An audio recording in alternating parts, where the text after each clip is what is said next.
Escuela nueva. Una mirada en retrospectiva a la transformación de la educación y la enseñanza. La escuela nueva, concepto y contexto. La escuela nueva es un movimiento surgido a finales del siglo XIX que concebía a las prácticas pedagógicas de una manera distinta de cómo lo hacía la educación tradicional. Las características de esta nueva escuela son: reivindica la significación, el valor y la dignidad de la infancia, se centra en los intereses espontáneos del niño y aspira a fortalecer su actividad, libertad y autonomía. La escuela nueva, como movimiento, surgió en medio de notables hechos económicos, sociales y demográficos, como por ejemplo, las dos guerras mundiales, el auge del industrialismo, la transformación de las estructuras rurales.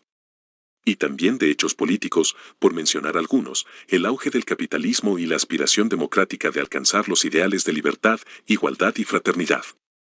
Las primeras instituciones escolares que asumieron la denominación de escuelas nuevas fueron privadas, y surgieron en varios países de Europa a finales del siglo XIX, como Inglaterra, Francia, Suiza, Polonia, entre otros. La escuela nueva es el resultado del proceso histórico o evolutivo de las conclusiones de distintas investigaciones y estudios respecto de la infancia del alumno, sobre todo en los aspectos biológico y psicológico. Es una nueva comprensión de las necesidades del niño y una respuesta a las exigencias de la sociedad actual. Principales principios de la escuela nueva. Según el autor Philo, podemos identificar 4 principios generales del movimiento de la escuela nueva. 1. Respeto a la personalidad del educando o el reconocimiento de que éste debe disponer de libertad. 2. Admisión de la comprensión funcional de la acción educativa desde el punto de vista individual y social. 3. La comprensión del aprendizaje simbólico en situaciones de vida social.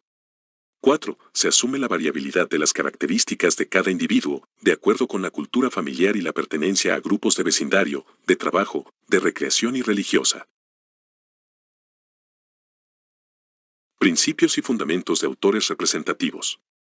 Por ser un movimiento amplio, complejo y contradictorio, la escuela nueva se ha nutrido y enriquecido de múltiples y variadas aportaciones de experiencias y autores de distintos países que, a decir de Cousinet, corresponden a 3 corrientes: la mística, la científica y la filosófica. Dentro de los principios y fundamentos didácticos que nos aportan algunos métodos distintivos de la escuela nueva, son: método Montessori.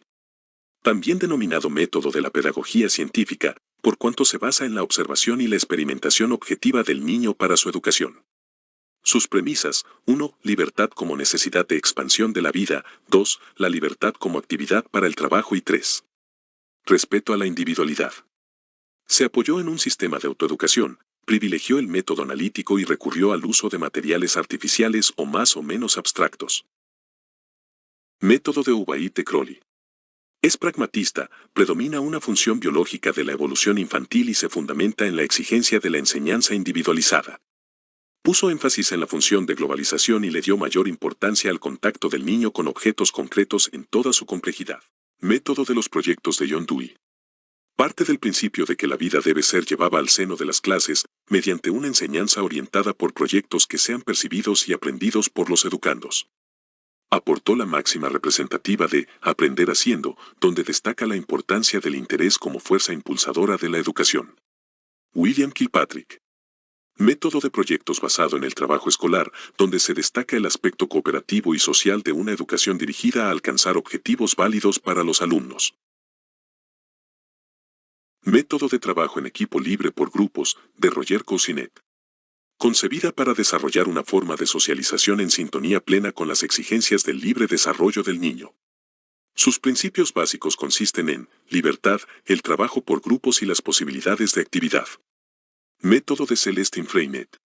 Aportó sus propuestas y experiencias acerca de la tipografía escolar, el uso del texto y el dibujo, la correspondencia interescolar, el libro de la vida, entre otras. Uno de sus principios básicos consiste en la educación para el trabajo.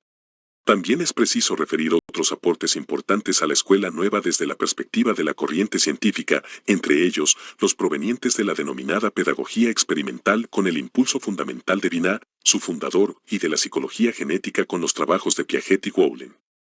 Esta es mi breve explicación sobre las principales características y fundamentos de la escuela nueva. Gracias. Referencias bibliográficas.